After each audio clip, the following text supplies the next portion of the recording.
Nous connaissons tous plus ou moins les lames utilisées dans le Japon médiéval, que ce soit les katanas, les tachi, les wakizashi ou les tanto. Mais peu de gens savent que le processus de forge de ces armes est tout aussi codifié que leur utilisation. Le tamahagane, qui est le nom donné à l'acier traditionnel dont on se sert pour les forger, est encore produit de façon traditionnelle dans quelques endroits. Et pour ceux qui respectent vraiment cette tradition, c'est autant une science qu'un art. Tout d'abord, il faut ramasser du sable ferrugineux qu'on trouve principalement proche des cours d'eau. On l'appelle le satetsu. Il faut quand même savoir qu'au niveau rendement, c'est pas vraiment terrible, puisqu'on est sur une teneur en fer autour de 1%. Donc il faut d'énormes quantités de ce sable. Comme nous ne sommes pas tous métallurgistes, définissons quand même ce qu'est l'acier. En fait, c'est simplement du fer qui contient une certaine quantité de carbone. Et cette quantité change les propriétés de la lame que vous forgez. Il faut un équilibre entre la dureté et la capacité d'absorption. Si l'équilibre n'est pas bon, dans un cas, votre sabre perdra rapidement son tranchant et dans l'autre, il se brisera sous des chocs répétés. C'est donc la qualité du forgeron, mais avant tout la qualité de l'alliage utilisé qui fera la différence entre une arme banale et une arme sublime. Prenons la fabrication du début. On récupère le satetsu et du charbon de bois. Et là déjà, petite précision, c'était souvent du bois de pin, mais le meilleur charbon était fourni par le kunugi, que nous appelons chêne à dents de scie, car oui, même le charbon était choisi avec soin. Ensuite, on construit un four traditionnel nommé tatara. À la base, chaque four était à usage unique. Mais ensuite, les guerres et l'industrialisation ont changé ce système et il existe des tataras permanents. Un tatara traditionnel n'est pas très grand. Il fait à peu près 1,60 m de haut, 90 de large sur 3 mètres de long. Pour ce qui est des matériaux, c'est facile, ils étaient faits en argile. En revanche, on ne pose pas un tatara n'importe où. En dessous, il y avait une structure qui permettait de ne pas avoir d'humidité. C'était une base enterrée, formée de pierres, de bois et d'argile. Contrairement aux fourneaux, celle-ci pouvait servir plusieurs fois. Le système de fabrication est relativement simple, mais repose entièrement sur la qualité du forgeron qui dirige les opérations, le murage. La fabrication du tamahagane prend 5 jours traditionnellement. Le premier jour est dédié à la construction du four et sa montée en température. Idéalement, il faut être autour de 1400 degrés.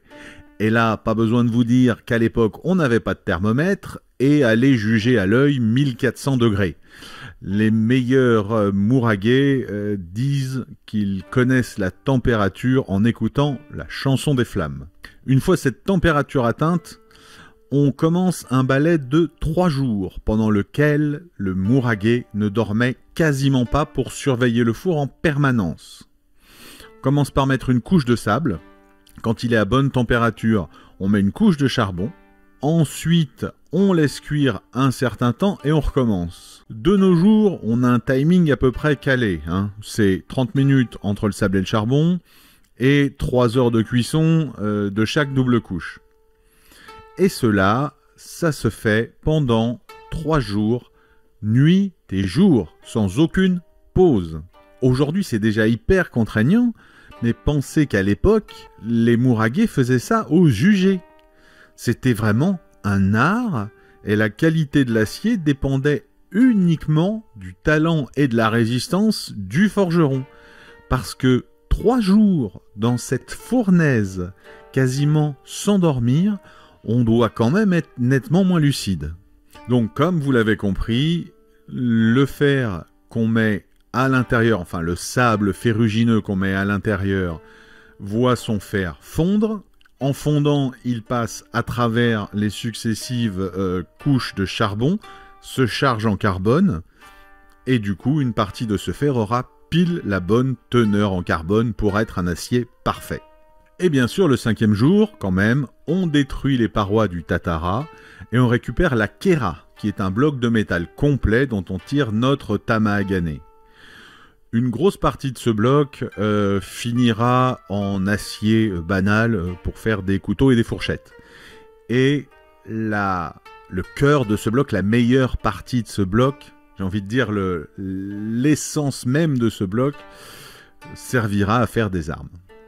Pour fabriquer une Kera de 2 tonnes, il nous faut, bien sûr, 5 jours de travail, comme on l'a dit, mais il nous faut 8 tonnes de sable et 13 tonnes de charbon. Et sur ce bloc de 2 tonnes, on va retirer seulement 500 kg de tamahagane avec une qualité satisfaisante pour forger un sabre. Et sur ces 500 kg, il y a environ 180 kg de métal qui possède une composition parfaite qui permettra de forger une lame de très haute qualité. Niveau rendement, on a vu mieux, mais c'est aussi ce qui fait la beauté de ces armes. Pour vous donner une idée de la qualité du tamahagane japonais de l'époque, la qualité d'un acier dépend clairement de sa teneur en carbone, mais aussi des impuretés qu'il contient, principalement du phosphore et du soufre. À l'ère Edo, le Japon a importé de l'acier fabriqué en Hollande. Et après analyse, on s'est aperçu que cet acier importé de Hollande, qu'on a appelé le Nanbantetsu, avait un taux d'impureté 15 fois supérieur à l'acier japonais, ce qui veut dire que sa qualité était 15 fois inférieure au tamahagane. Pour finir, les meilleures parties de ce tamahagane passeront entre les mains d'un forgeron qui va mettre plusieurs semaines à forger une lame, et ensuite entre les mains d'un maître aiguiseur qui travaillera dessus pendant une bonne quinzaine de jours pour lui donner sa forme finale, son éclat et son tranchant. Fabriquer une épée traditionnelle au Japon est un art véritable, empreint de tradition et de savoir ancestral. C'est cela qui fait la rareté et la beauté de ces véritables lames japonaises aussi dangereuses que magnifiques.